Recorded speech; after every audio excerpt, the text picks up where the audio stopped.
이런 딱 임하는 자세로 저희 국민.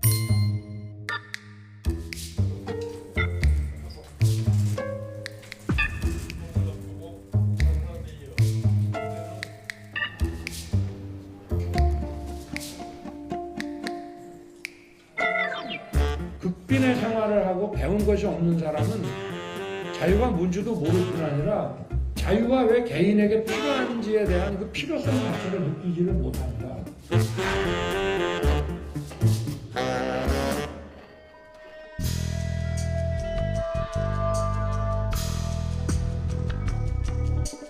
대장동의 몸통을 지키기 위해 얼마나 많은 사람들이 죽어나가야 하는 것인지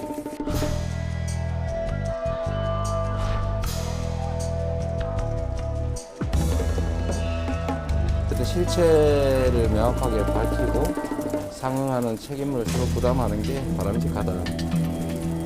뭐 입장은 변함이 없습니다.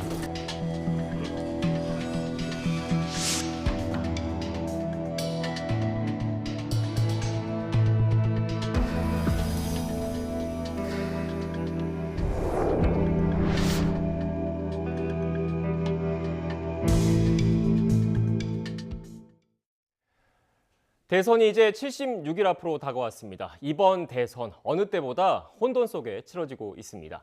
요동치는 대선 전국, 앞으로 매주 목요일 여야의 핵심 중진 정치인들 모시고 전국 현안에 대한 이야기 들어보는 시간을 마련했습니다. 첫 순서로 이번 주는 나경원 전 국민의힘 의원과 함께 관련된 이야기 나눠보겠습니다. 의원님 안녕하세요.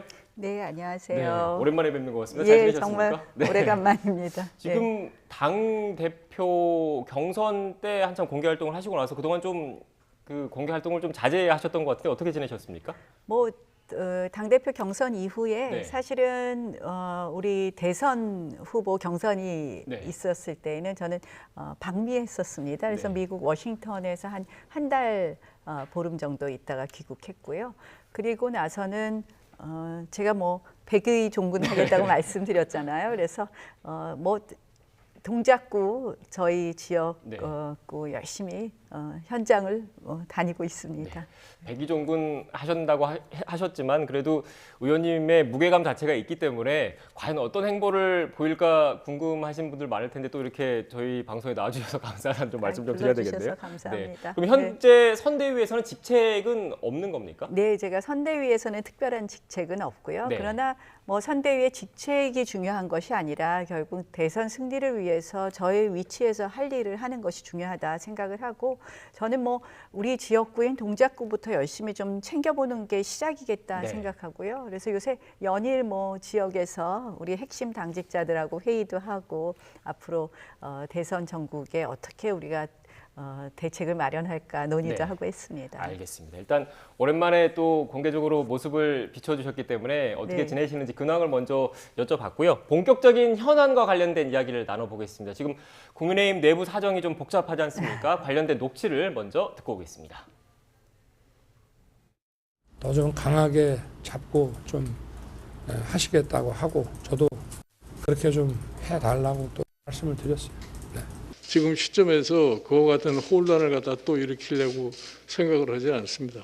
그러니까 여기 이 선대위원회에서 각기 자기 기능을 담당하시는 분들은 자기 기능을 최대한도로 발휘하는데 노력을 하시되 그것을 초과해 가지고서 다른 어떠한 기능을 갖다 하려고 그럴 것 같으면은 그 자체가 문제가 된다는 것을 인식을 하시고서 참 거기에 대해서 많은 소위 주의를 갖다가 경주해 주시겠다 다시 한번 이게 당부를 드립니다. 친박이라고 하는 사람들을 넘어서 가지고 우리가 진실한 사람들이다 이러면서 진박이라는 용어를 탄생시켰거든요. 예.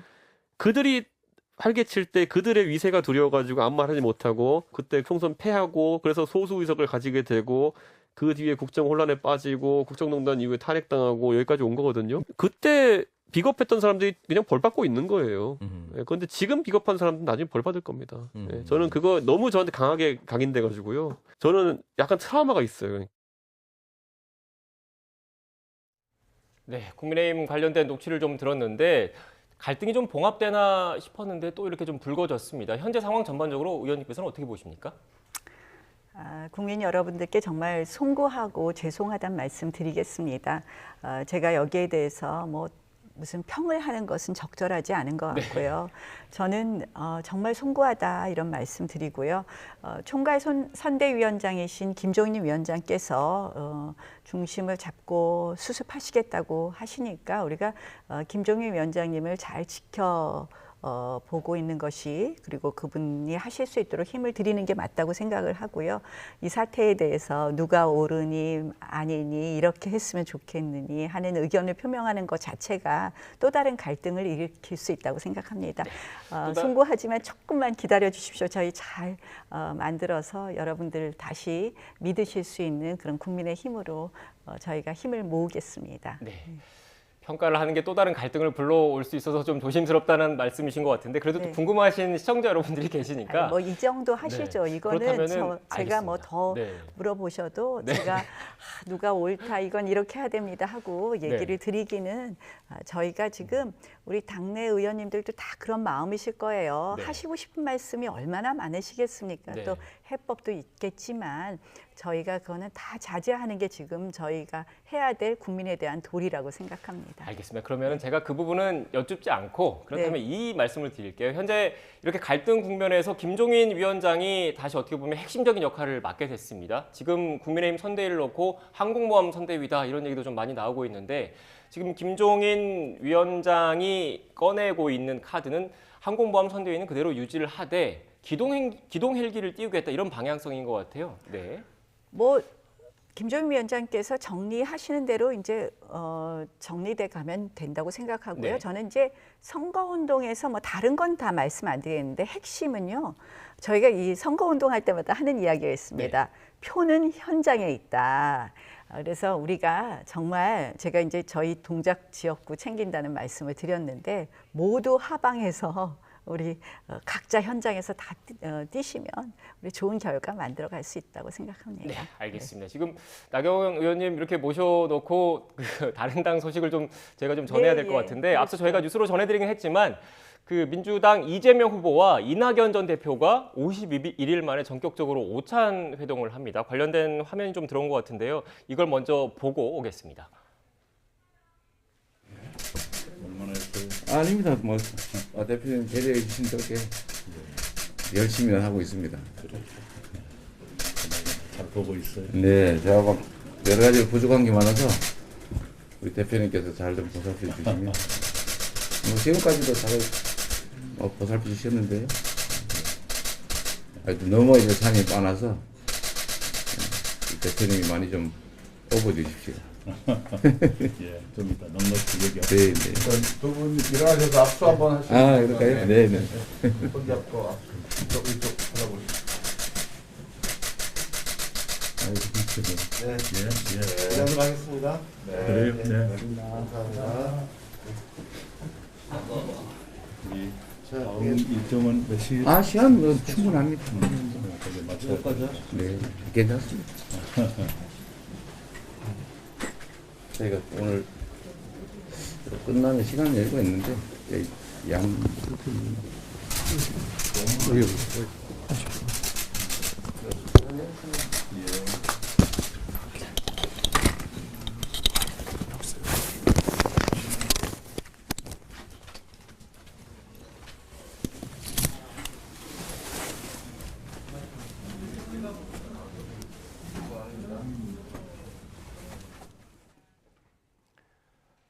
네, 민주당 이재명 후보 그리고 이낙연 전 대표가 오찬 회동을 하기 전에 이렇게 공개된 모습을 좀 보여드렸는데, 저희가 현장에서 들어온 화면을 바로 이렇게 시청자 여러분께 전해드리다 보니까 일단 화면 상태가 잠시 좀 이렇게 흔들린 점이 있었습니다. 이 부분은 좀 양해를 좀 부탁드리겠고요. 일단 공개된 그 모습이라서 좀 덕담을 주고받는 정도의 내용이었습니다. 구체적으로 어떤 내용이 오갔을지는 잠시 뒤에 또 전해드려야 될 것 같은데, 의원님 일단 이 질문부터 좀 드려야 될 것 같습니다. 지금 국민의힘은 어떻게 보면 당내 그 갈등이 좀 어떻게 보면 격화되는 상황인데, 민주당은 상대적으로 또 이렇게 좀 갈등을 불식시키려는 행보를 좀 보이고 있습니다. 다른 당이지만 어떻게 보십니까? 사실은 예정되어 있던 것이죠. 네. 저는 이낙연 전 대표께서 그 합류해서 돕기로 결심했다는 이야기는 오래전에 들었습니다. 네. 다만 이제 시점을 어떤 때에 잡을까 이러고 저도 지켜보고 있었는데요. 사실 이제 뭐 갈등과 이 화합 이렇게 보실 수도 있지만 사실은 이재명 후보가 굉장히 지금 어려운 지금 난국에 사실은 봉착해 있습니다. 네. 여러분들 잘 아시다시피 이재명 후보 뭐 최근에 아들 논란도 굉장히 사실은 뭐 저는 그걸 굳이 말씀드리고 싶지는 않지만 실질적으로 굉장히 그 논란도 점점 커가는 게 있고 네. 또 하나는 이제 그저께 대장동 사건의 핵심 라인이 또다시 사망에 이른 정말 안타까운 일이 발생했거든요. 네. 결국 이 대장동 사건이라든지 아들 의혹이라든지 이런 것과 관련한 어떤 난국 타겟책으로도 보이는 것이라고 보입니다. 그래서 사실은 뭐 이낙연 전 대표가 돕기로는 이미 결심하셨고 그 시점이었는데요. 뭐 민주당이 이런 면에서 정치는 참 잘하세요. 시점 잘 잡으신 것 같습니다. 네, 알겠습니다. 나름의 또 평가를 해주셨는데 네. 앞서 말씀하셨던 대장동이나 이런 거는 좀 후반부에 또 다시 한번 다룰 네, 거니까 네, 국민의힘 내부 사정을 다시 한번 좀 짚어볼게요. 네, 일단 네. 지금 민주당에서는 그렇게 뭐 의원님께서는 뭐 예정된 수순이었다 이렇게 평가를 해주셨는데 상대적으로 국민의힘 내부 갈등을 어떻게 수습할 것인지에 대한 숙제가 지금 던져져 있는 상태입니다. 앞선 네. 말씀에서 좀 연장선상에 좀 이야기를 해주시겠습니까? 뭐 우리 김종인 위원장님 네. 말이 좀 믿고 맡기시는 게 저는 맞다고 생각합니다. 네. 그렇다면 이제 결국- 저희가 뭐 지금 시간이 얼마 안 남았잖아요. 네. 그래서 이거는 김종인 위원장님한테 믿고 맡기고요. 뭐 선대위가 구성이 항공모함이 되든 뭐 저 쬐끄만 뭐 정말 조그만 실무적 선대위가 되든 일만 되면 되니까요. 저는 각자 자신의 위치에서 열심히 하시면 된다 이렇게 생각합니다. 제가 의원님 말씀을 쭉 들어보니까 지금 김종인 위원장이 어떻게 보면 그 핵심 역할을 좀 맡게 된 상황에서 여러 곳에서 각 의원님들 그리고 관계자분들이 여러 방송이나 언론에서 자기 생각을 말을 하는 게 결국 당내 갈등 수습하는 데 좀 더 그 도움이 되지는 않을 것이다 이런 생각을 갖고 계신 건가요? 절대로 저는 도움이 안 된다고 생각을 하고요. 네. 우리 모두 자제하자라고 말씀드리고 싶습니다. 알겠습니다. 자제를 하겠다고 계속 말씀하셔도 더 쉽지는 않겠습니다. 예, 일단 죄송합니다. 지지율 관련된 이야기도 좀 해봐야 될 것 같아요. 네, 그 네. 윤석열 후보가 국민의힘 대선 후보로 선출된 이후에 이른바 컨벤션 효과를 누렸다는 평가가 나오면서 상승 곡선을 타다가 어느 순간부터 좀 이재명 후보와의 격차가 좁혀지고 있는 모습이 좀 여러 여론조사를 통해서 나타나고 있습니다. 의원님께서도 이런 분석에 대해서는 동의를 하십니까? 좀 안타까운데요. 네. 그러니까 여론조사를 뭐 못 믿겠다 이렇게 말씀드리는 거는 네. 적절하지 않은 것 같고 전체적인 추이는 조금 뭐 약간 하강하는 추이가 좀 보이는 거는 사실인 것 같습니다만 뭐 아시다시피 그동안 이제 우리 당 내부 여러 가지 분란도 있었고 네. 몇 가지 리스크도 있었고 하는데요. 이제 뭐 정리해 가면 될 것 같고요. 저는 무엇보다도 긍정적으로 생각하는 것은 어찌됐든 국민들의 여론이 정권 교체를 원하는 여론이 훨씬 높잖아요. 네. 정권이 유지되어서 된다는 여론보다는 정권 교체를 원하는 여론이 높기 때문에 그리고 그것이 거의 50% 가깝게 되기 때문에 저희가 중요한 것은 그 열망을 어떻게 담아내느냐라고 생각을 하고 충분히 이제 남은 기간 동안에 그 열망을 잘 담아낼 수 있다 이렇게 생각을 합니다. 네, 지금 말씀을 하셨기 때문에 제가 질문을 드리면 여러 여론조사 결과에서 정권 교체 여론이 과반을 넘는 여론조사 결과가 많습니다. 그런데 그것에 비해서 그 제1야당 후보인 윤석열 후보의 지지율은 못 미치고 있거든요. 가장 큰 원인은 뭐라고 보십니까? 뭐 다 저희가 잘못해서이죠. 뭐 사실은 뭐 그냥 이렇게 분석을 하는 것보다는 네. 그동안 뭐 우리 선대위 구성 관련돼서도 여러 가지 삐그덕한 이야기도 나오고 또 후보 관련해서도 뭐 여러 가지 또 네거티브에 우리가 적절히 대응하지 못한 것도 있고 한 것 같습니다. 이제는 좀 앞으로 나가야 된다 이렇게 생각하고요. 그런 면에서 우리가 좀 다 힘을 모으는 게 제일 중요하겠죠. 그래서 네. 이번 선거의 핵심 시대 정신은 전 정권 교체라고 생각을 네. 합니다. 그래서 지금 보면 이재명 후보가 이 정권 교체 여론을 본인한테 좀 어떻게 체화시키고 싶어서 네. 사실 문재인 정부하고 거리 두는 여러 가지 정책을 내요. 그래서 뭐 부동산 정책도 그렇고 일종의 K 방역에 대해서도 뭐 심각하게 비판하고 이러는데요.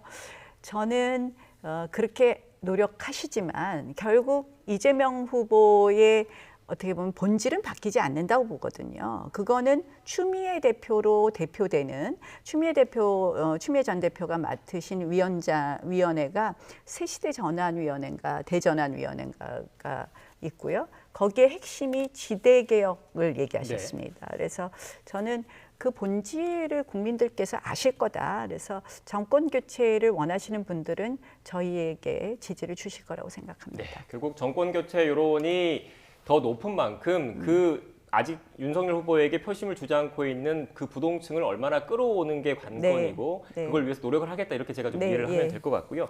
앞선 그래픽 다시 한번 좀 보여주시겠습니까? 그런데 지금 현재 시점만 놓고 봤을 때는 초박빙 양상을 보이고 있지 네. 않습니까? 오차범위 내에서. 그래서 네.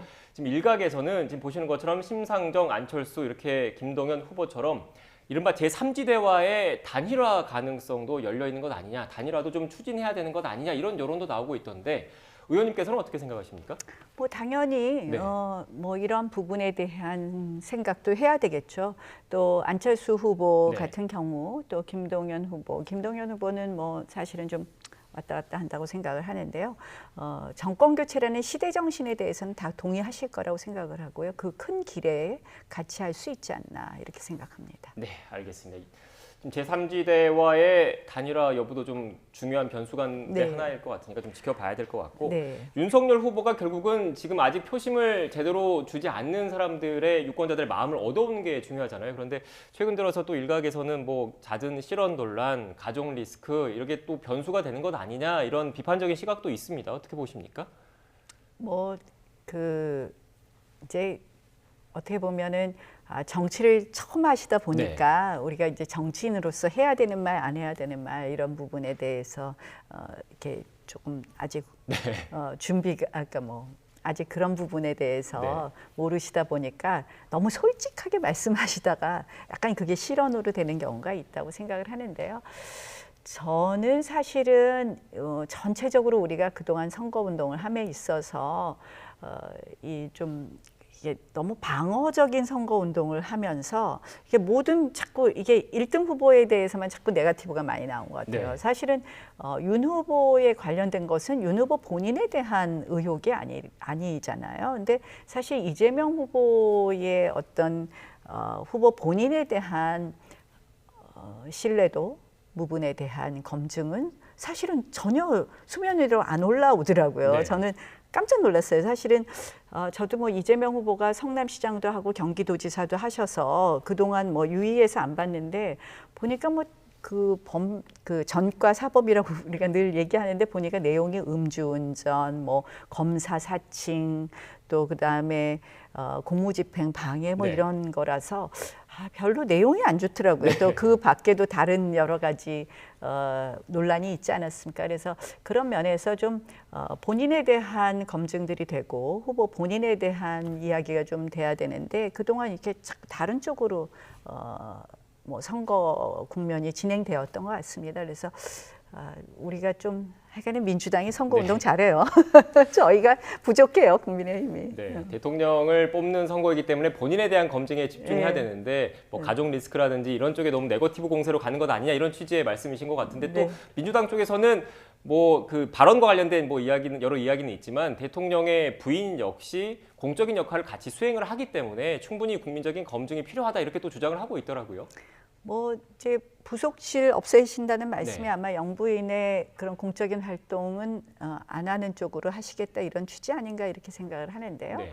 그런 거 다 떠나서 사실은 뭐 저희가 뭐 잘못된 점은 잘못됐다고 말씀드리겠지만 사실은 그렇게 얘기하면 또 우리가 이재명 후보 아드님도 막 얘기해야 되잖아요. 선거가 네. 너무 진흙탕처럼 돼서 네. 국민들께서 눈살 찌푸리실 것 같아요. 좀 네. 미래 얘기했으면 좋겠습니다. 알겠습니다. 일단 윤석열 후보와는 개인적으로 친분이 좀 있으시죠? 저희 학교 다닐 네. 때 같은 고시원에서 공부를 했었습니다. 아, 예. 같은 고시원에서요? 네, 예. 어떠셨습니까? 그때는? 저는 이제 사실 그런 네. 면에서 윤석열 후보가 뭐 많은 분들이 검찰총장 하신 분이 어떻게 대통령 하실 수 있어? 이렇게 생각하시지만 저는 가능하다고 생각한 게 저희 학교 다닐 때 보여주신 선배 윤석열의 모습은 항상 나라에 대한 걱정 많이 하시고 사회 관심에 전반적인 모든 사회 현상에 대해서 관심이 많으셨던 분입니다. 그래서 굉장히 저희가 그런 부분 토론도 많이 하고 했거든요. 그래서 그 기억이 나서 저는 지도자는 가장 중요한 게 자기의 철학이 있는 분이어야 되고 그래서 어떤 사안에 대해서 결단할 수 있는 분이어야 되는데 충분히 하시겠다 그런 생각을 했었거든요. 그래서 아마 잘 하실 거라고 생각합니다. 일단 뭐 지금 오늘 이 자리에가 그 뭐 상대당 쪽이 없기 때문에 제가 어떻게 보면 질문 자체를 좀 상대당의 시각에서 여쭙는 것도 있다는 점 참고로 말씀드리면서 불편하실 수 있지만 또 질문 드리겠습니다. 그런데 또 일각에서는 이런 철학을 지금까지 제대로 보여줬느냐, 실제로 국민들한테 미래 비전이 좀 상대적으로 덜 부각되지 않았느냐 이런 지적도 있는 게 사실이거든요.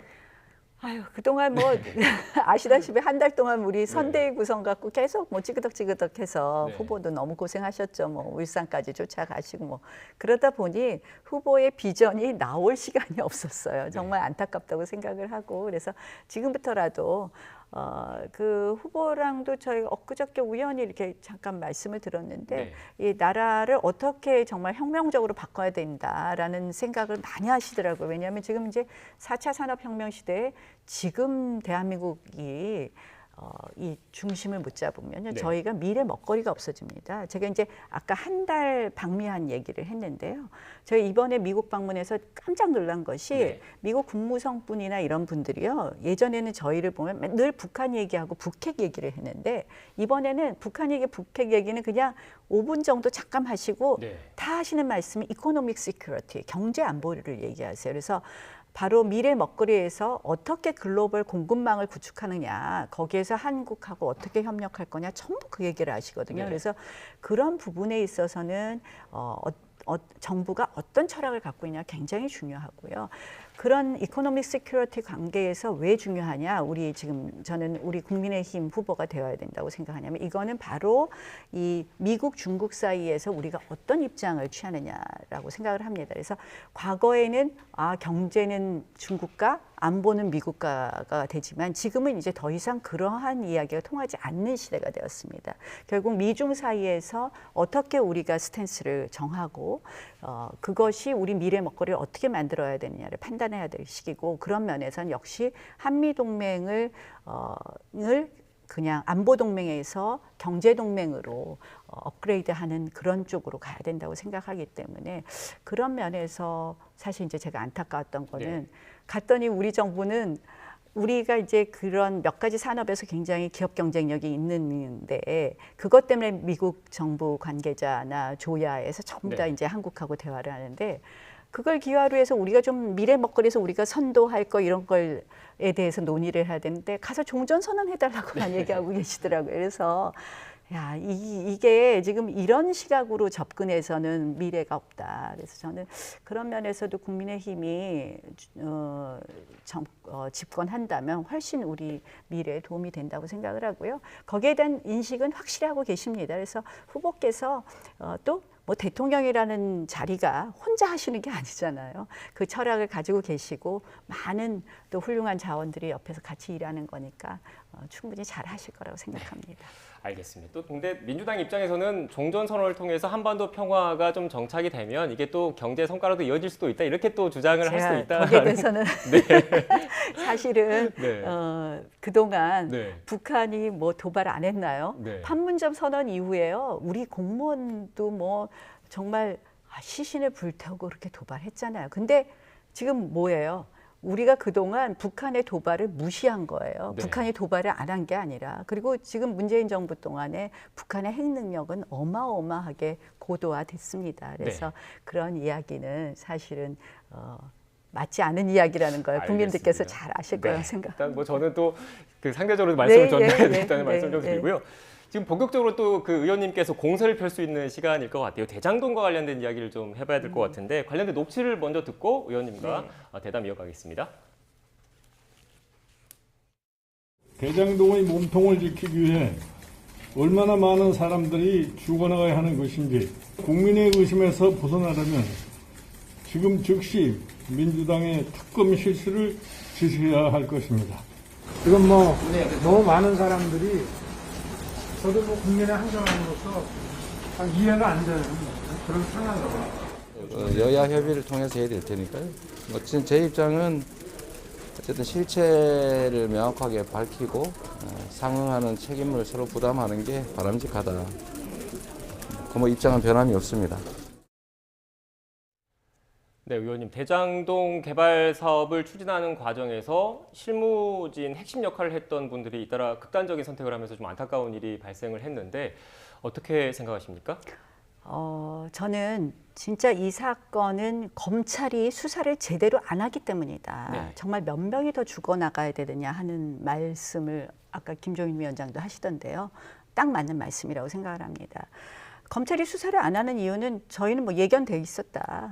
지금 사실 선거 앞두고 법무부 장관, 행안부 장관 네. 다 현역 국회의원 출신들이에요. 그러니까 검찰이 공정하게 수사 안 하고 있다는 이유, 뭐 지금 환경 다 알 수 있는데 대장동 사건이 너무 복잡하니까 네. 국민들께서 이 대장동 사건만 하면 아유 어려운데라고 생각하실 텐데 핵심은 뭐냐? 대장동 사건의 핵심은 민간이 8,500억 원 가까운 이득을 취득했다는 겁니다. 그들이 투자한 거에 보면 어떤 사람은 1억 투자했는데 1,000억 가져갔다는 거 아닙니까? 8,500억이란 이득을 그대로 민간이 가져갈 수 있었던 건 딱 한 가지 이유예요. 초과 이익 환수 규정을 삭제한 것 때문이에요. 초과 이익 환수 규정 삭제는 어떤 라인에서 있었느냐? 성남도시개발공사의 그 당시 지금 구속 기소된 유동규 네. 5억은 뇌물로 받고 700억을 받기로 약속되었다는 유동규 씨가 기획본부장이었고 그리고 개발본부장이 유한기 씨 그렇죠. 12월 10일에 사망하신 분입니다. 그리고 김문기 씨가 그 김문기, 밑에 네. 개발사업 1팀장이었고 네. 그리고 그 밑에 정만용 변호사가 전략팀장. 네. 그래서 사실은 요 라인이 그 그 당시에 성남의 뜰과 MOU를 할 때 초과이익 환수 규정을 맨 처음에 집어넣었다가 7시간 만에 삭제한 것의 핵심 라인들입니다. 네. 근데 제가 김문기 씨 입장에서 생각을 해봤어요. 유동규 씨는 그것과 관련 없는 것으로 해서 이미 구속 기소가 됐고 유동규 씨는 한마디로 이재명 후보의 핵심 측근이죠. 그리고 맨 밑에 있는 정만용 팀장은 네. 그분은 지금 그것과 상관없이 불구속 기소로 된 걸로 네. 끝났어요. 그러면 그 가운데 있는 2명 중에 1명이 책임을 져야 되는 거예요. 이 삭제한 것에 대해. 그러면 유한기 씨는 사망해 버렸어요. 그러면 모든 책임이 언젠간 자기에게 올 수밖에 없다라는 그런 극단적인 상황에 내몰렸다. 네. 그리고 여기서 본인은 결국은 그분을 말씀 못하는 그런 압박감에 휩싸인 것 아닌가 이렇게 생각을 합니다. 그래서 저는 뭐 이재명 후보 이런저런 말씀하시는데요. 우리 왜 특검이 안 됩니까? 그냥 특검 지시하십시오. 지금 자꾸 뭐 안 된다 하시지 말고 지시하라는 말씀을 드리고요. 그래서 이거는 선거까지 밝힐 수 있느냐 없느냐를 떠나서 특검 시작해야 된다고 생각을 합니다. 네. 그래서 뭐 이거 복잡하게 하실 거 없다. 아니 민간이 8,500억 원이라는 이익을 가져갈 거는 뻔히 예상이 되는 건데요. 그걸 성남시장이 몰랐다? 그리고 김문기 씨도 처음엔 전혀 몰랐다고 하시다가 경기도지사 된 다음에 알았다. 뭐 이렇게 말씀하셨던데요. 이제 우리가 이 대장동 사건에 대해서는 확실하게 특검 합의하고 그리고 이재명 후보는 이와 관련해서 저는 100배 사죄해야 된다고 생각합니다. 네. 시장이 어떻게 그 개발이익 환수 조항이 당연히 있어야 되는 건데 초과이익 환수 조항이 그게 빠진 걸 몰랐다는 것은 있을 수 없는 일이죠. 네. 의원님 그런데 이재명 후보도 특검에는 찬성한다고 지금 몇 차례 계속 밝히고 있지 않습니까? 어떻게 보면 윤석열 후보도 특검 하자라고 얘기를 해서 양당 후보 모두 특검 도입에 원론적으로 원칙적으로는 합의를 했습니다. 그런데 이렇게 그 법안 자체가 국회 문턱을 넘지 못하는 가장 큰 이유는 뭐라고 보십니까? 뭐 사실은 특검 하자 그러면서 저도 뭐 네. 합의 과정에 대해서 내용은 모르겠지만 네.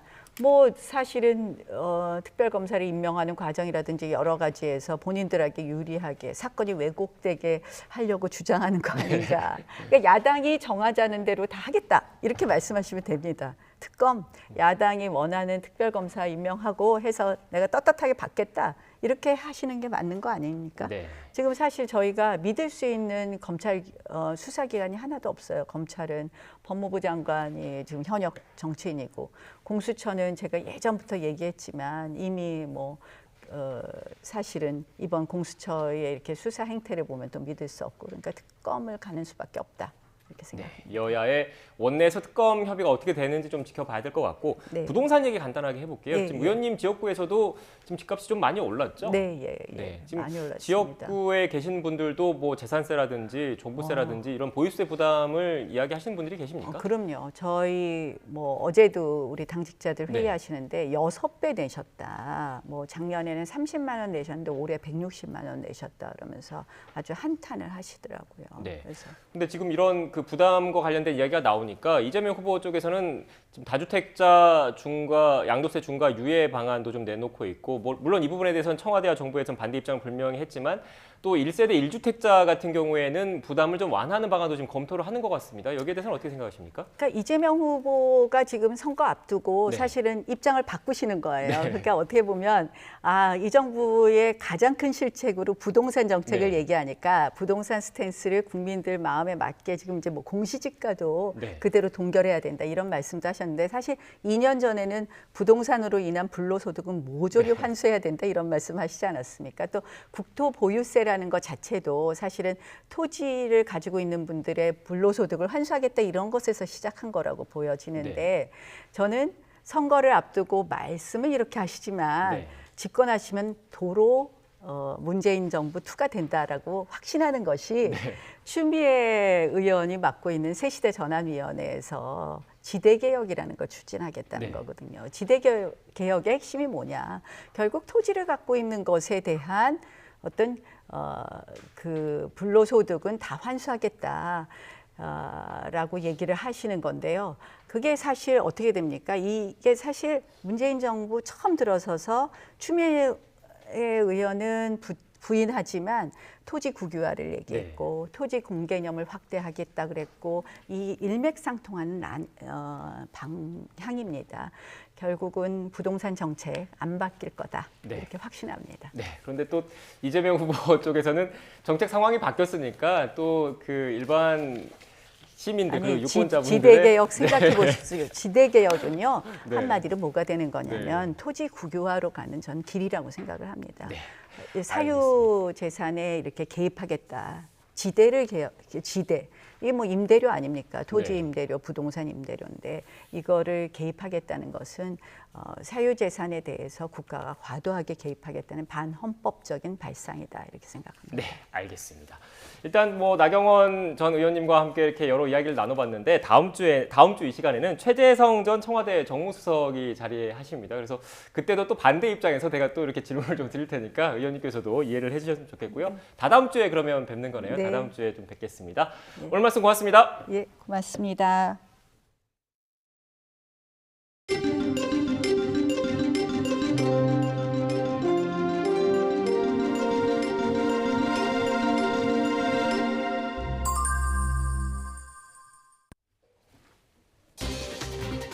더불어민주당 이재명 대선 후보와 이낙연 전 대표가 선대위 출범 51일 만에 만났습니다. 이 후보는 넘어야 할 산이 많다며 도움이 필요하다고 말했는데, 호남 중도층 민심을 얻기 위해 이 전 대표의 역할을 요청할 것으로 보입니다. 이틀째 호남을 방문하고 있는 국민의힘 윤석열 후보는 김대중 전 대통령 정신을 잊은 민주당을 호남에서 심판해달라고 호소했습니다. 윤 후보는 민주당이 김대중 전 대통령의 통합의 정신을 저버리고 국민을 갈라치는 정치를 하고 있다고 비판했습니다. 땅을 사는 과정에서 통장 잔고 증명서를 위조한 혐의를 받는 윤석열 국민의힘 후보의 장모 최모 씨가 1심에서 징역 1년을 선고받았습니다. 최 씨는 잔고 증명서 위조는 인정했지만 동업자의 부탁을 들어줬을 뿐이라고 말했습니다. 더불어민주당과 정부가 연 매출 3억 원 이하 가맹점에 대해 신용카드 수수료를 기존 0.8%에서 0.5%로 낮추기로 했습니다. 연 매출 3억 원에서 5억 원까지인 가맹점은 1.1%, 5억 원에서 10억 원까지는 1.25%로 수수료율이 낮아집니다. 10대 20대 남자아이들을 상대로 성착취물을 제작하고 유포한 혐의를 받는 최찬욱에 대한 1심 선고가 잠시 뒤에 내려집니다. 검찰은 최찬욱이 피해자들의 인격을 파괴할 만한 범죄를 저질렀다며 징역 15년을 구형했습니다. 내일로부터 다시 강력한 한파가 찾아와 성탄절 서울 기온이 영하 13도까지 내려가는 등 이번 겨울 들어서 가장 춥겠습니다. 강원도 영동에는 내일부터 많은 눈이 내리기 시작해 화이트 크리스마스가 예상됩니다.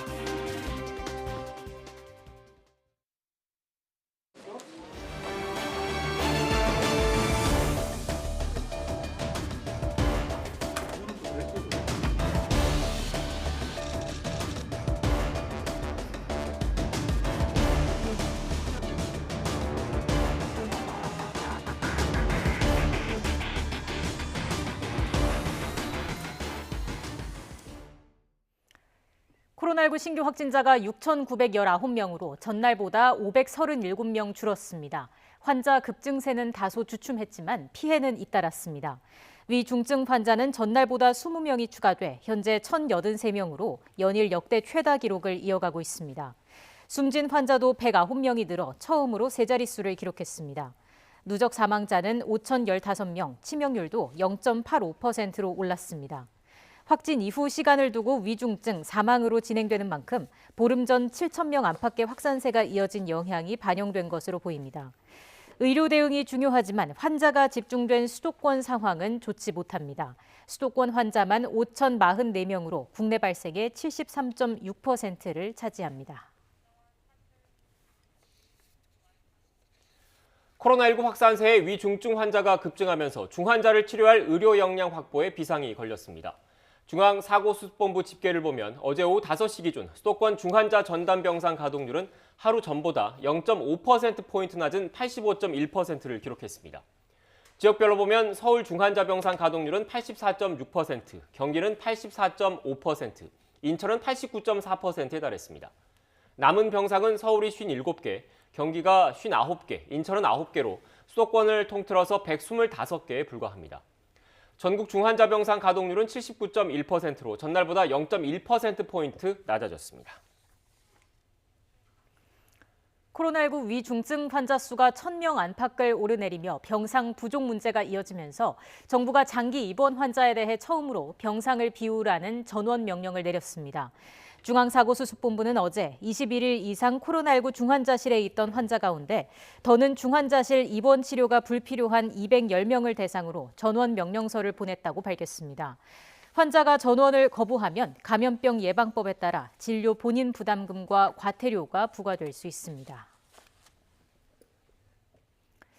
먹는 치료제, 우리나라에는 언제쯤 들어오게 될까요? 질병관리청이 오늘 그 일정을 발표합니다. 정부는 먹는 치료제 40만 4천 명분을 구입해 이르면 내년 2월 도입할 계획을 세우고 지금까지 미국 머크사의 몰누피라비르 20만 명분, 화이자의 팍스로비드 7만 명분의 계약을 체결했습니다. 전문가들은 미접종 고위험군, 기저질환자, 고령층 등에 먼저 투약해 중증 진행을 막아야 한다고 강조했습니다. 코로나19에 맞설 수 있는 중요한 수단인 먹는 치료제가 미국에서 처음으로 사용이 승인돼 다음 달부터 공급되기 시작합니다. 가정에서 간편하게 알약으로 먹는 이 약은 감염자의 중증 악화를 예방하는 효과가 상당하다는 평가입니다. 이광엽 기자의 보도입니다. 미국 식품의약국 FDA가 화이자에 먹는 코로나19 치료제 팍슬로비드의 사용을 긴급 승인했습니다. 중증을 앓을 위험이 있는 12세 이상 감염자가 내년 초부터 집에서 이 알약을 간편히 복용할 수 있게 됐습니다. 기존의 코로나 치료제는 병원에서만 처치가 가능한 링거용 또는 주사제였습니다. 화이자의 임상시험 결과 감염 뒤 5일 이내에 팍슬로비드를 먹으면 중증이나 사망 확률을 90%가량 대폭 낮추고 부작용도 적은 것으로 나타났습니다. 따라서 병상 확보의 부담도 크게 줄이게 돼 코로나를 관리 가능한 전염병으로 만들 수 있는 중요한 이정표로 기대됩니다. 이 치료제는 바이러스 복제에 필요한 효소를 표적으로 삼기 때문에 오미크론을 비롯한 여러 변이에도 효과가 있다는 관측입니다. It almost certainly will be a physician writing a prescription for someone who within the first 3 days of notable symptoms of COVID and is in a high-risk group to get it. 조 바이든 미국 대통령은 팍슬로비드를 내년 1월 25만 회분 포함해 모두 1,000만 회분 공격적으로 확보했다고 밝혔습니다. 하지만 복잡한 공정으로 치료제 생산에 9개월가량 시간이 많이 걸려 폭발적으로 급증하는 감염자에게 당장 충분히 공급하기는 역부족입니다. And now that the pill is authorized, we'll have discussions to explore how we can help them improve their manufacturing capacity even further by providing any resources needed. 제약사 머크의 먹는 치료제 몰누피라비르도 곧 사용 승인이 날 것으로 전망되지만 약효는 상대적으로 떨어지는 것으로 전해졌습니다. YTN 이광효입니다. 이스라엘이 고령자와 의료진에게 코로나19 백신 4차 접종을 권고한 데 이어 카를 라우터바흐 독일 보건장관도 4차 접종이 필요하다는 견해를 밝혔습니다. 라우터바흐 장관은 기자회견에서 학자로서의 개인 견해임을 전제로 백신 접종 효과가 지속적이지 않을 수 있고 오미크론이 확산하고 있는 만큼 4차 접종이 필요하다고 말했습니다. 또 오미크론으로 인한 신규 확진자를 줄이고 중증 환자 발생을 막으려면 공격적으로 추가 접종을 해야 한다고 강조했습니다. 오미크론 변이의 위험성이 이전에 확인된 변이보다 낮을 수 있다는 연구 결과가 나왔습니다. 남아프리카 공화국 연구진은 오미크론 감염자들의 입원율이 다른 변이에 감염된 사람보다 80%가량 낮은 것으로 나타났다고 밝혔습니다. 김진호 기자입니다. 남아공 국립전염병연구소는 지난 10월과 11월 코로나19 감염자들을 분석해 연구한 결과를 발표했습니다. 분석 결과 이 기간 오미크론에 감염된 사람들의 입원율이 다른 변이에 감염된 사람보다 80%가량 낮은 것으로 나타났습니다. 특히 이 기간 오미크론으로 입원한 환자들은 지난 4월부터 11월까지 델타 변이로 입원한 환자와의 비교해서 중증 진행률이 크게 낮았습니다. We found that amongst people admitted to hospital, those with Delta, those with Omicron, were 70% less likely to develop severe disease compared to Delta. 코헨 교수는 최근 남아공의 오미크론 감염자들의 입원 사망률은 이전보다 낮은 것으로 나타나고 있다며 이는 오미크론의 치명률이 다른 변이보다 낮다는 주장을 뒷받침할 수 있다고 말했습니다. 영국 이스트 앵글리아 대학교 감염병 전문가 폴 헌터 교수는 이번 연구와 관련해 오미크론과 델타 변이의 위험성을 처음으로 체계적으로 분석해 중요한 의미가 있다고 강조했습니다. 이번 연구 결과는 아직 동료 연구진의 검증을 거치지 않았고 의료 저널에도 실리지 않은 상태입니다. 이번 연구와 관련해 세계보건기구는 신중한 입장을 나타냈습니다. The information on severity is still uncertain. We don't have that complete picture yet, and it is too early to conclude whether or not Omicron is less severe than Delta or is as severe as Delta. 11월 말 오미크론의 존재가 확인된 이후 남아공의 신규 확진자는 이달 12일 3만 7천여 명으로 정점을 찍은 뒤 최근 1만 명대로 줄었습니다. YTN 김진호입니다. 해외 입국자가 공항에서 집에 갈 때는 자가 차량이나 전용 대중교통이 아니면 운전자와 기사 사이 칸막이를 설치한 방역 택시를 타야 합니다. 그런데 지자체별로 제각각 관리하면서 현황 파악이 체계적으로 되지 않아서 길게는 5시간씩 길에서 기다리는 경우도 있다고 합니다. 이준엽 기자가 취재했습니다. 지난 18일 몽골에서 입국한 이승준 씨. 집에 돌아가려면 자가 차량이나 해외 입국자 전용 대중교통 또는 방역 택시를 타야 했습니다. 불가피하게 택시를 선택했지만 아무리 기다려도 오지 않았습니다. 저는 이제 짐이 좀 많아가지고 버스나 기차는 이용을 못했고 제가 마지막까지 기다린 게 11시 20분이었는데 지금 택시가 없다. 그리고 이제 자기가 다시 한번 택시기사들한테 전화를 해서 물어보시겠다고 한 이후에 함께 입국한 사람은 40여 명. 짧게는 1시간, 길게는 5시간씩 기다려야 했고 이 씨는 거의 마지막에야 귀가할 수 있었습니다. 저녁 시간대에 입국자가 몰리고 폭설까지 쏟아지면서 방역 택시가 더욱 부족해진 겁니다. 해외 입국자들이 이용하는 방역 택시입니다. 운전기사에게 비말이 튀지 않게 가림막이 설치돼 있고 운행 전후로 자리를 소독합니다.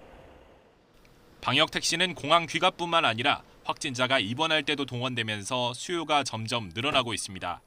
그런데 정작 조건에 갖춘 택시는 수도권 통틀어 500대에 못 미치고 이조차도 자율운행이라 전부 영업하는 게 아닙니다. 차 대수가 부족한 거죠. 손님들도 몰려서 오니까. 바로 배차가 어려울 경우도 있는데 한 50% 정도라고 생각하시면 될 것 같아요. 50에서 70% 정도요. 문제는 방역택시 자격과 운행이 지자체별로 제각각으로 관리된다는 겁니다. 때문에 얼마나 부족한지 또 얼마나 더 늘려야 하는지를 체계적으로 관리할 수가 없습니다. 그거는 없습니다. 아마 지자체에서 할 거려. 예, 질병차는 아닙니다. 지자체들은 특정 시간대에 부족 현상이 일어나는 걸 알면서도 방역택시 대수 관리에는 소극적입니다. 너무 아직은 또 이분들이 하루에 한두 건씩은 해야 되는데 너무 건수가 없어서 또 생계 위협이 있어가지고 많이 늘리진 않고 있어요. 택시 경력 그거에 대한 예산은 잡긴 했는데 다 방역택시에 강제로 하겠다고 이렇게는 어려울 것 같고.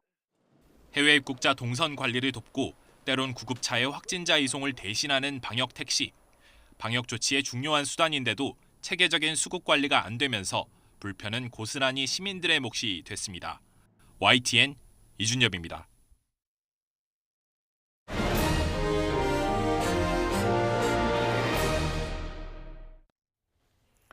더불어민주당 이재명 대선 후보가 경선에서 경쟁했던 이낙연 전 대표와 민주당 선대위 출범식 이후 51일 만에 만나 오찬 회동을 했습니다.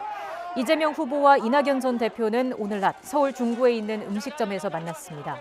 이 후보는 자신이 부족한 게 많아 이 전 대표가 잘 보살펴줬으면 좋겠다고 말했고 이 전 대표도 잘 보고 있다면서 넉넉히 이야기 나누자고 덕담을 나눴습니다. 이후 비공개 오찬에 들어갔는데 이 후보는 이 전 대표가 내년 대선 승리를 위해 더욱 적극적인 역할을 해달라고 요청할 것으로 보입니다. 앞서 이 전 대표는 선대위 출범 이후 전국 지지자들에게 낙선 인사를 다니며 이 후보의 대선 유세에는 직접 나서지 않았습니다. 하지만 대선이 다가오면서 호남, 중도층 확장에 이 전 대표의 역할이 필요하다는 당내 요구가 높아져 왔습니다. 이틀째 호남을 방문하고 있는 국민의힘 윤석열 후보가 김대중 전 대통령 정신을 잊은 민주당을 호남에서 심판해달라고 호소했습니다. 윤 후보는 오늘 오전 SNS에 민주주의와 통합의 상징인 김대중 전 대통령을 배출한 호남을 기반으로 성장한 민주당이 민주주의 정신을 저버리고 국민을 갈라치는 정치를 하고 있다고 말했습니다. 윤 후보는 호남이 텃밭이라며 자만하는 민주당을 이번 기회에 따끔하게 혼내달라며 민주주의를 저버린 민주당은 호남을 저버린 민주당이라고 강조했습니다. 또 민주당이 못하는 통합과 포용의 정치를 자신이 해내겠다며 국민의힘이 부족해 등 돌리고 서운해했던 호남 분들의 손을 잡고 국민 대통합의 새로운 시대를 열 수 있게 기회를 달라고 덧붙였습니다. 국민의힘 김종인 총괄선거대책위원장은 선대위 갈등과 관련해 앞으로 종합상황실이 중심이 돼서 전체 의견을 제대로 수렴하고 후보와 직접 협의해 모든 게 결정될 수 있도록 하라고 말했습니다. 김 위원장은 오늘 선대위 회의에서 선대위가 제 기능을 못하는 것 아니냐는 우려가 있는데 맡은 임무 외에 자기 기능을 발휘하려는 분들이 있다 보니 불협화음이 생기는 것으로 생각한다고 지적했습니다. 그러면서도 김 위원장은 선대위를 근본적으로 개편해야 한다는 목소리를 내는 분들도 있지만 혼란을 또다시 일으킬 생각은 없다며 선대위 전면 개편에는 선을 그었습니다. 국민의힘 윤석열 대선 후보의 장모 최모 씨가 통장에 347억 원을 넣어둔 것처럼 잔고 증명서를 꾸민 혐의에 대해 징역 1년을 선고받았습니다. 재판부는 최 씨가 고액의 잔고 증명서를 위조했고 차명으로 부동산을 취득했다며 실형을 선고했지만 다른 재판에서 보석으로 풀려난 점을 고려해서 법정에서 구속하지는 않았습니다. 취재기자 연결해서 자세한 소식 알아보겠습니다. 정현우 기자. 네, 사회부입니다. 네, 윤석열 후보의 장모가 또 한 번 징역형을 선고받았다고요. 네, 그렇습니다. 국민의힘 윤석열 대선 후보의 장모 최 씨는 오늘 오전 의정부 지방법원에서 열린 재판에서 징역 1년형을 선고받았습니다. 다만 현재 다른 재판과 관련해 1심에서 실형을 선고받은 뒤 보석으로 풀려나 있는 점이 고려돼 법정 구속은 면했습니다. 최 씨는 경기도 성남 도촌동 땅을 사들이는 과정에서 347억 원을 넣어뒀다고 통장 잔고 증명서를 꾸민 혐의로 기소됐습니다. 1심 재판부는 최 씨가 고액의 잔고 증명서를 꾸몄고 여러 번 범행을 저지른 사실이 인정된다고 밝혔습니다. 또 잔고 증명을 재판 증거로 사용해 재판 공정성을 저해했다고도 설명했습니다. 재판부는 부동산을 차명으로 보유한 것 역시 인정했지만 최 씨가 일부 범행을 자백한 점 등을 고려했다고 설명했습니다. 앞선 재판에서 최 씨는 지난 2013년 잔고 증명서를 위조했다는 사실을 인정하면서도 동업자 안모 씨가 잔고 증명이 필요하다고 요구해 허위 증명원을 만든 것뿐이라고 해명했습니다. 하지만 동업자 안 씨는 최 씨가 먼저 위조된 증명서를 제시했고 본인은 해당 사실도 몰랐다고 반박했습니다. 통장 잔고 증명서를 위조해준 혐의로 최 씨와 함께 재판에 넘겨진 김모 씨는 오늘 징역 6개월의 집행유예를 선고받았습니다. 자, 윤 후보의 장모 최 씨는 불법 요양병원을 운영한 혐의로도 재판을 받고 있죠. 네, 그렇습니다. 최 씨는 의료인이 아닌데도 요양병원을 세우고 요양급여 22억여 원을 부정하게 타간 혐의로도 재판을 받고 있습니다. 지난 7월 1심에서 징역 3년형을 선고받고 법정 구속됐는데요. 이후 최 씨는 9월에 보석이 인용돼 풀려났고 지금은 서울고등법원에서 2심이 진행 중입니다. 최 씨는 요양병원 설립과 운영에 관해 동업자들과 공모한 적이 없다며 혐의를 부인하고 있습니다. 검찰은 2심에서 징역 3년의 실형을 구형했고 다음 달 25일 항소심 선고가 내려집니다. 대선을 앞두고 부인 김건희 씨에 이어 장모까지 연달아 논란이 되면서 윤석열 후보의 가족 리스크에 대한 부담도 더욱 커질 것으로 보입니다. 지금까지 사회부에서 전해드렸습니다. 이번 주말 성탄절을 앞두고 내일 오후부터 강력한 한파가 찾아올 것으로 보입니다. 강원도와 제주 산간에는 눈이 내릴 것으로 보여서 화이트 크리스마스가 될 가능성이 큽니다. 취재기자 연결해서 자세한 날씨 알아보겠습니다. 김진두 기자. 네, 김진두입니다. 네, 우선 추위 소식부터 알아보죠. 성탄 한파라고 부를 만큼 추위가 강력하다고요? 네, 그렇습니다. 성탄 한파라고 부를만 합니다. 성탄절인 주말 그리고 휴일이 이번 겨울 들어서 가장 추운 날이 될 것으로 보입니다. 추위는 내일 오후부터 찬바람이 강하게 불면서 시작되겠습니다. 내일 밤부터는 기온이 크게 떨어질 것으로 보이는데요. 성탄절이면서 주말인 모레는 서울 기온이 영하 13도까지 내려가겠습니다. 이어 휴일에는 영하 14도로 더 추워질 전망입니다. 이번 한파는 쉽게 풀리지 않고 다음 주 초반까지 기승을 부리다 중반 이후에 점차 누그러들겠습니다. 기상청은 내륙 곳곳에 한파특보가 내려지고 계량기, 동파 등 시설물 피해도 우려된다며 미리 대비해달라고 당부했습니다. 네, 보통 한파가 찾아오면 눈도 내리는데 화이트 크리스마스를 맞을 지역도 있을 것 같습니다. 네, 그렇습니다. 가장 가능성이 높은 지역, 강원도 영동 지역입니다. 내일과 모레 사이에 많은 눈이 예상돼 있습니다. 기상청은 내일 오후부터 강원 산간 쪽 그리고 영동 지방 쪽으로 비가 시작돼서 점차 눈으로 바뀔 것으로 예보했습니다. 예상 적설량은 강원도 영동 지방이 5에서 20cm 정도로 무척 많아서 산간 지역에는 대설특보가 내려질 것으로 보입니다. 또 제주도 산간에도 1에서 3cm의 눈이 예고돼서 화이트 크리스마스가 될 전망입니다. 반면 서울을 비롯한 내륙은 대체로 맑은 날씨가 이어지겠습니다. 최근 10년 동안 서울은 2번 화이트 크리스마스가 있었는데 2011년과 2012년이었습니다. 인천과 수원은 4일로 전국에서 가장 많은 화이트 크리스마스를 맞은 도시가 됐습니다. 지금까지 YTN 김민우입니다. 만취 상태로 차를 몰다가 역주행 사망 사고를 낸 30대가 경찰 조사를 받고 있습니다. 경남 거제경찰서는 음주운전 등의 혐의로 30대 A씨를 입건했다고 밝혔습니다. A씨는 지난 15일 새벽 1시 40분쯤 경남 거제시 양정터널에서 술을 마시고 역주행하다가 마주오던 승용차 2대를 잇따라 들이받은 혐의를 받고 있습니다. 피해 운전자들은 모녀 사이로 각각 운전하고 있었고 20대 딸은 병원으로 옮겨졌지만 숨졌습니다. 경찰 조사 결과 A씨는 면허 취소 정도로 술을 마시고 운전을 한 것으로 드러났습니다. 경찰은 A씨가 병원 치료를 끝내는 대로 구속영장 신청 여부 등을 결정할 예정입니다. 10대 남자 아이들을 상대로 성착취물을 제작하고 유포한 혐의를 받는 최찬욱에 대한 1심 선고가 오늘 오후 2시 대전지방법원에서 내려집니다. 최찬욱은 지난 2016년부터 올해까지 미성년자 70명에게 성착취물을 제작하게 하고 3명을 유사 강간하거나 추행한 혐의 등으로 재판에 넘겨졌습니다. 검찰은 결심 공판에서 피고인이 피해자들의 인격을 파괴할 만한 범죄를 저질렀다며 징역 15년을 구형했습니다. 더불어민주당과 정부는 연매출 3억 원 이하 가맹점에 대한 신용카드 수수료를 기존 0.8%에서 0.5%로 낮춰주기로 했습니다. 민주당 정무위원들과 금융위원회는 국회에서 카드 수수료 개편 방안 당정 협의를 열고 이같이 결정했다고 정무위 간사인 김병욱 의원이 발표했습니다.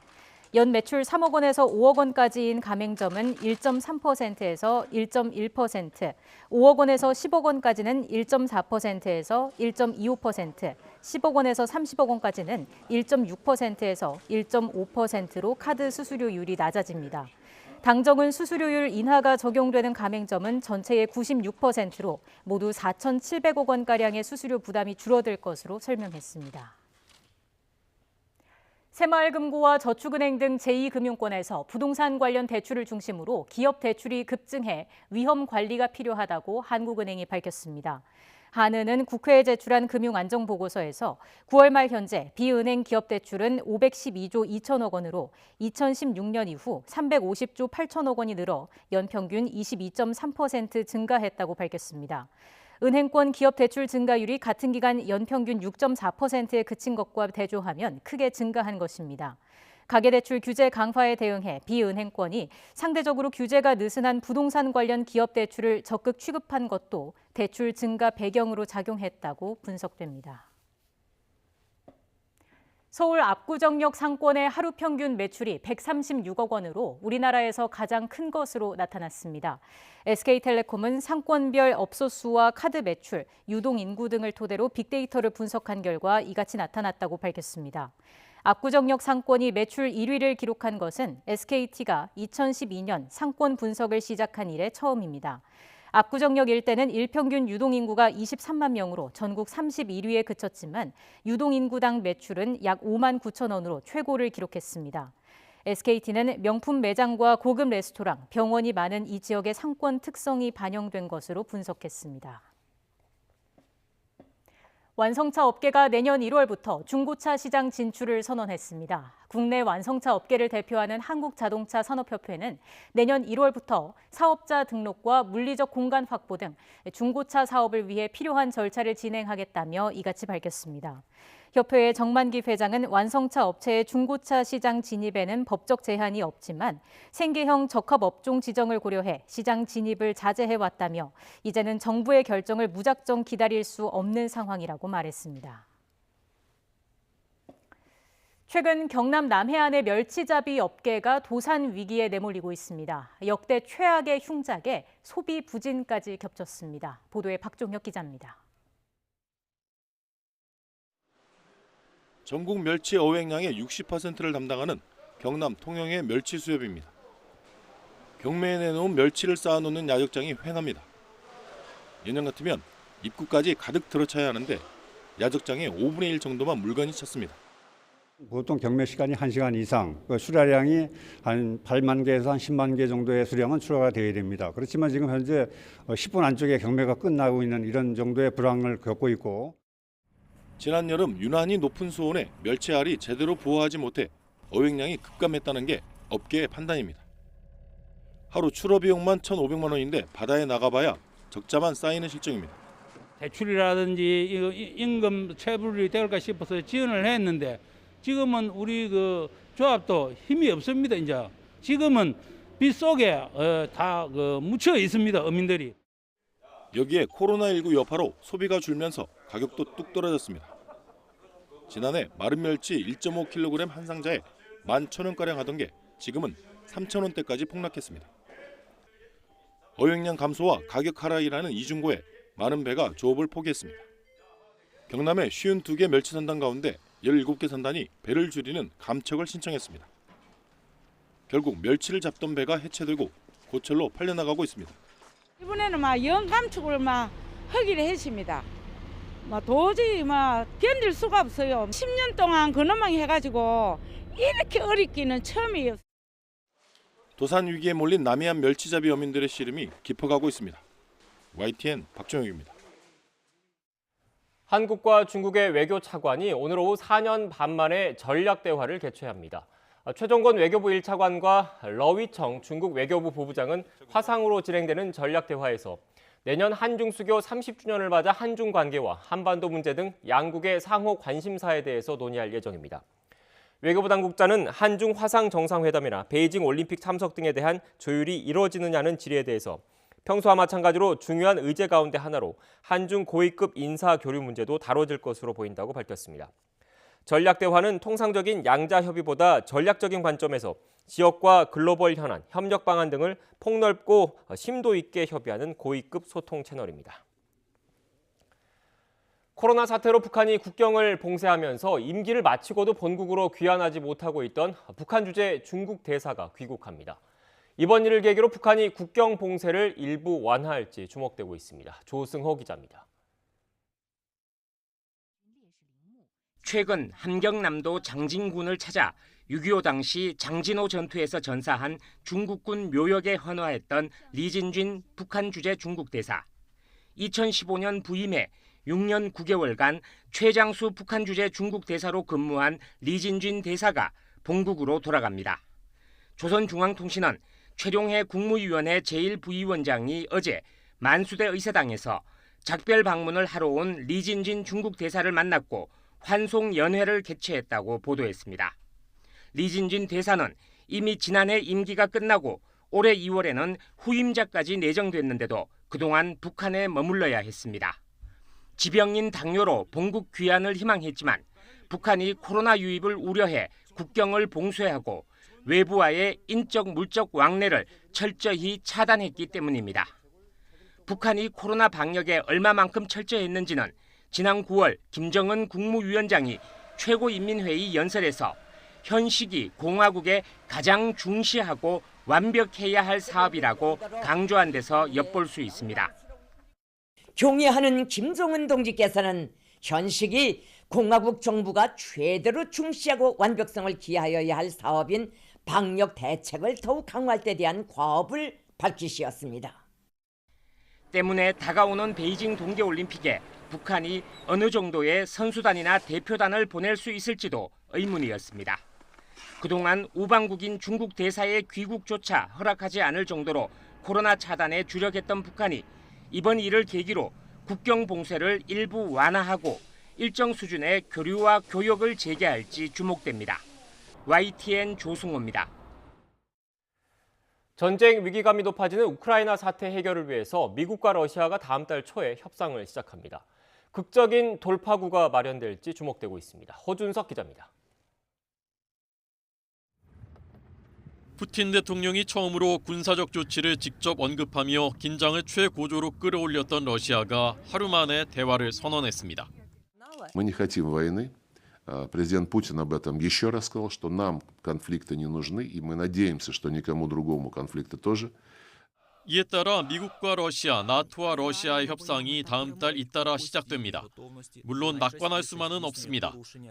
러시아는 옛 소련 시절 한 식구인 우크라이나 등 동구권이 서방으로 기우는 걸 참기 어렵고 미국과 나토는 동유럽 주도권을 확보하고 싶기 때문입니다. Наше спільне завдання – стримати загрозу з боку Росії, захистити Європу від агресивної. 이날도 러시아는 신형 순항 미사일을 시험 발사하고 유럽에 공급하는 천연가스관을 이틀째 걸어 잠그며 무력 시위를 했습니다. 나토도 신속대응군 4만 명이 유사시 5일 안에 참전할 수 있도록 전투 준비 태세를 강화했고 미국은 스마트폰, 항공기, 자동차의 주요 부품을 러시아에 수출하지 않을 수 있다고 경고했습니다. 7년 전 러시아가 우크라이나 크림반도를 침공했을 때 전쟁의 참상을 경험한 우크라이나 주민들은 불안한 연말을 보내고 있습니다. Сейчас, наверное, если уже буду понимать, что настолько это все опасно, то 팽팽하게 맞서고 있는 미국과 러시아가 전쟁을 피할 돌파구를 찾을지 주목됩니다. YTN 호준석입니다.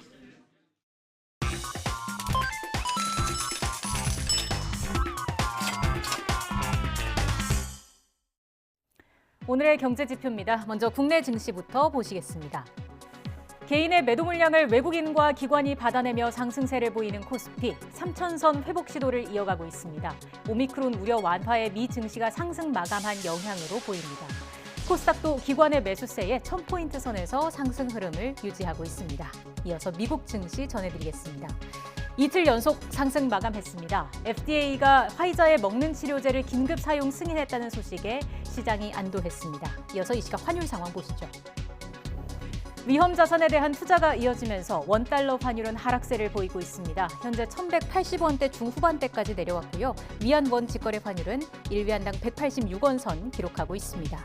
마지막으로 국제유가 보시겠습니다.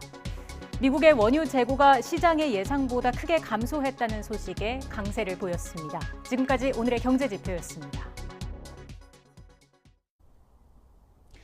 오늘도 낮 동안 큰 추위는 없겠습니다. 오늘 서울의 한낮 기온은 7도까지 올라서 바깥 활동하는 데 큰 불편은 없겠는데요. 하지만 내일 오후부터는 북쪽에서 찬 공기가 밀려오면서 날씨가 급변하겠습니다. 이번 주말과 휴일에 영하 10도를 밑도는 성탄 한파가 찾아올 것으로 보이니까요. 이 급격한 기온 변화에 감기 걸리지 않도록 건강관리 잘해주셔야겠습니다. 오늘도 전국적으로 맑은 하늘이 함께하겠습니다. 하지만 대기가 정체되면서 경기와 충청 등 일부 내륙 지방을 중심으로는 일시적으로 공기가 탁해질 수 있겠습니다. 오늘 낮 기온은 어제와 비슷하겠는데요. 서울의 한낮 기온은 7도, 광주가 12도, 부산은 14도 선으로 비교적 포근하겠습니다. 이후 성탄절인 주말에는 서울의 아침 기온이 영하 13도, 휴일에는 영하 14도 선까지 뚝 떨어지겠고요. 매서운 성탄 한파와 함께 내일과 모레에는 강원 영동과 제주 산간에 많은 눈이 내리면서 화이트 크리스마스가 될 가능성이 있겠습니다. 다만 영동 지방은 폭설로 대설특보가 내려질 것으로 예상되고 있는데요. 한파 속에 대설로 인한 피해가 발생하지 않도록 미리 대비해 주셔야겠습니다. 지금 제 뒤로는 다가오는 이민년 검은 호랑이의 해를 맞아서 억새로 만든 호랑이 가족 전시가 되고 있는데요. 여러모로 어려운 시기였지만 다가오는 새해에는 힘차게 호랑이처럼 기운 내시라고 이렇게 준비해봤습니다. 한번 방문해 보셔도 좋겠습니다. 지금까지 YTN 신미림입니다. 뉴스 앤 이슈 마치겠습니다. 잠시 뒤 더 뉴스가 방송됩니다. 시청해주신 여러분 고맙습니다.